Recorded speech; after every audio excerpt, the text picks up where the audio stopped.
All right, hi everybody, Spencer Atkins here on the Weather Blender blog. I wanted to get outside just for a few minutes anyhow and enjoy a little bit of this nice spring weather and a little bit of course, this nice spring tree pollen.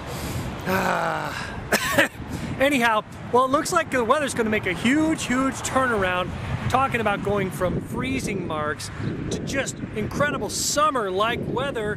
Let's jump back inside and let's take a look at some of those incredible marks that we're going to see.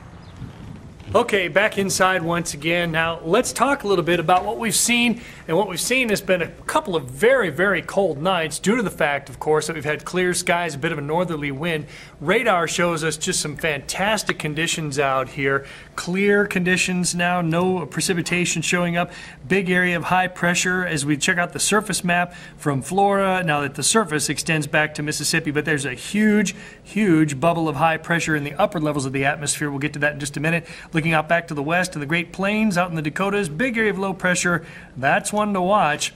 Now, we want to show you what's happening here as we go upstairs about 18,000 feet, 500 millibars we call that, and you can see the nice kind of arch shape right over West Virginia, Ohio, Kentucky. What is that? That's your ridge of high pressure, one big area of low pressure off to the east, another huge trough of low pressure off to the west. So this is Friday in the morning, and so we've skipped because nothing happens between then and now other than a very cold start on Thursday. And jumping into Saturday morning, well, guess what? This is using the NAM model. You can see that that arch begins to shift to the east, so the pattern is breaking down. The very nice high pressure ridge breaks down. Big area of low pressure, and the trough begins to march to the east. So now we'll see the influence of that at the surface. Here's the NAM model, 8 o'clock in the morning Saturday. Now we're dry, but there are showers and storms coming up the Ohio River Valley on up through places like Louisville, Kentucky, where, of course, the big Kentucky Derby is going to be going on. So we'll be watching that closely for showers and storms. And then we see the storms coming once again. Still very warm, though, with that high to the south.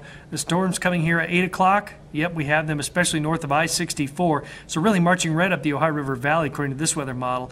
But we are also staying very warm with temperatures in the 80s in many neighborhoods. How about that? A new area of low pressure forms at the surface. Here we are on the GFS model on Sunday morning, and that's just going to bring more rain. We're staying on the warm side, though, of things still, even on Sunday. Much heavier storms again in the southern sections of, let's say, the viewing area late on Sunday and even far south out of our viewing area, say even around Tennessee.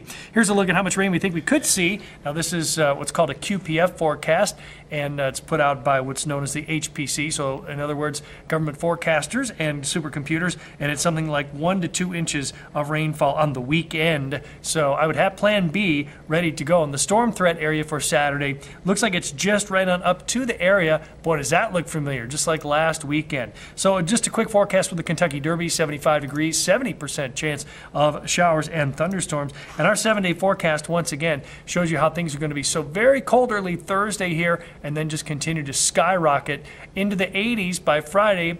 Yeah, staying in the 80s with some storms, though, on the weekend, so have plan B for the kids. And then as we move into the early portion of next week, again, some showers are still possible, but staying in the 70s. The weather model's a little flaky as we get out toward about Tuesday, Wednesday, so we'll have a better look at that as we roll through time. So that gets you caught up to speed here. Weekend, little, warm but stormy, so we'll keep you up to date on that. Make sure that you stay tuned right here online on the Weather Blender blog.